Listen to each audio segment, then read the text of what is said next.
મનસુખ વસાવાનું માનસિક સંતુલન આજકાલ બરાબર ચાલતું નથી. ઘડીકમાં એવું કહે કે ચૈતર વસાવા દર્શનાબેન એક થઈ ગયા છે. તમે સાંભળ્યું, હવે દર્શનાબેન ભાજપના ધારાસભ્ય.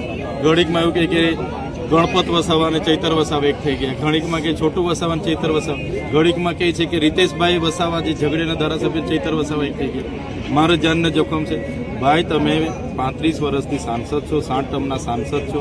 તમારા ગામનો રસ્તો તમે નથી બનાવી શકતા, તો તમે બીજું શું કરવાના છો અમારા માટે? એટલે મનસુખભાઈ જેવા લોકો, એમને અમારી જે મિટિંગો થાય, સભાઓ થાય, અમારો જે વ્યાપ વધે છે, એમને ગમતું નથી, તકલીફ થાય છે. વડાપ્રધાનની સભા હતી, 500 કરોડ રૂપિયા એમણે વાપર્યા. ત્યાં પબ્લિક નહોતી, પણ અમે એક પ્રેમથી આહવાન કર્યું અને લાખો લોકો નેત્રંગમાં ઉપસ્થિત થઈ ગયા, જેનાથી બધાને ખૂબ તકલીફ થઈ છે. અને આવનારા દિવસોમાં ખુરશીઓ અને સત્તાઓ જવાની છે, એનાથી લોકો ડરી ગયા છે. રાતે ઉઠીને પણ મારા સપના પડે છે. સપનામાંથી રાતે ઉઠીને જાગે છે તો 7 વાર નામ લઈને 2 ગ્લાસ પાણી પીને મનસુખભાઈ જુએ છે.